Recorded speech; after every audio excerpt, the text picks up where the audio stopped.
Korea Utara kabarnya telah mengeksekusi mati sejumlah pejabat terkait kerusakan akibat banjir dahsyat pada Juli yang menghancurkan ribuan rumah dan menyebabkan hingga 1.500 orang meninggal atau hilang.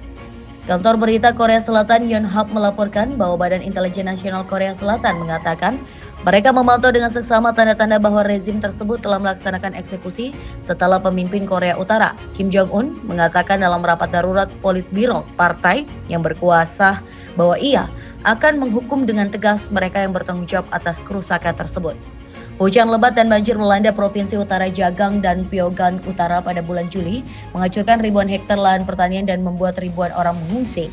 Yonhap menambahkan seperti dikutip dari The Guardian Jumat 6 September 2024. Dugaan eksekusi mati tersebut yang juga dilaporkan oleh TV Chosun di Korea Selatan belum diverifikasi secara independen dan media pemerintah Korea Utara tidak menyebutkannya. Badan Mata-Mata Korea Selatan hanya mengatakan bahwa mereka telah mendeteksi tanda-tanda bahwa eksekusi telah dilakukan tanpa memberikan rincian.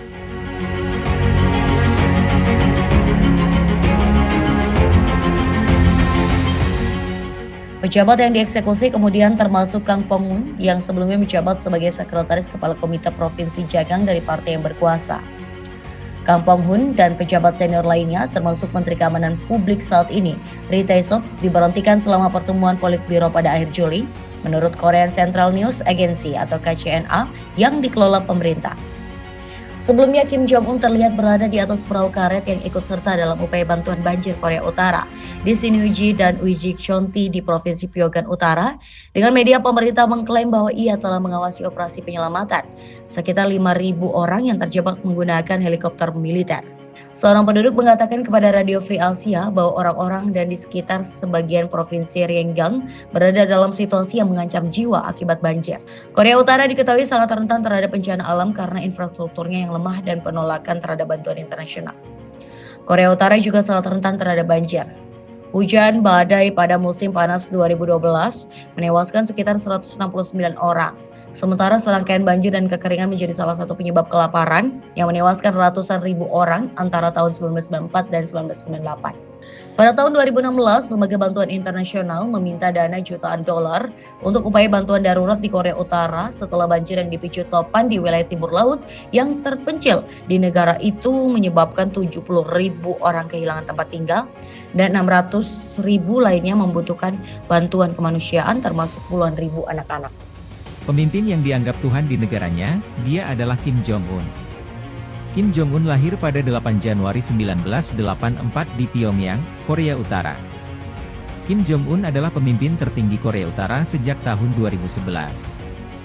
Ia merupakan anak kedua dari pemimpin sebelumnya, Kim Jong-il, dan cucu dari pendiri negara, Kim Il-sung. Keluarga Kim telah memimpin Korea Utara secara otoriter sejak berdirinya negara tersebut pada tahun 1948. Tidak banyak yang diketahui tentang kehidupan awal Kim Jong-un. Ia dididik di Swiss selama beberapa tahun di sekolah internasional yang pribadi. Pada tahun 2007, ia kembali ke Korea Utara dan mulai dilibatkan dalam urusan negara. Setelah kesehatan ayahnya menurun, Kim Jong-un menjadi pewaris yang ditunjuk secara resmi pada tahun 2010. Setelah kematian Kim Jong-il pada Desember 2011, Kim Jong-un naik menjadi pemimpin Korea Utara. Ia diangkat sebagai Ketua Komisi Pertahanan Nasional dan juga menjabat sebagai Sekretaris Jenderal Partai Buruh Korea. Dalam upaya untuk memperkuat kepemimpinannya, Kim Jong-un meluncurkan serangkaian reformasi ekonomi yang dikenal sebagai Byung-jin Line, yang menggabungkan pengembangan senjata nuklir dengan upaya pembangunan ekonomi. Di bawah kepemimpinan Kim Jong-un, Korea Utara mengalami beberapa ujian nuklir dan peluncuran rudal yang kontroversial, yang menyebabkan meningkatnya ketegangan di semenanjung Korea. Negara ini juga menghadapi sanksi ekonomi dari PBB dan komunitas internasional sebagai akibat dari program senjata nuklirnya. Meskipun Kim Jong-un awalnya dikenal sebagai pemimpin yang tertutup dan misterius, ia juga telah melakukan beberapa perubahan kecil dalam sistem politik dan sosial Korea Utara. Ia mengadopsi pendekatan yang lebih vokal dalam berkomunikasi dengan media dan melakukan kunjungan diplomatik ke negara-negara seperti Tiongkok, Rusia, dan Korea Selatan. Pada tahun 2018, Kim Jong-un mengadakan pertemuan bersejarah dengan Presiden Amerika Serikat Donald Trump di Singapura, yang merupakan pertemuan tertinggi antara pemimpin Amerika Serikat dan Korea Utara dalam sejarah. Kim Jong-un mencerminkan pemimpinan yang kompleks dan penuh kontroversi. Di satu sisi, ia telah memperkuat posisi Korea Utara sebagai kekuatan militer regional dengan pengembangan senjata nuklir.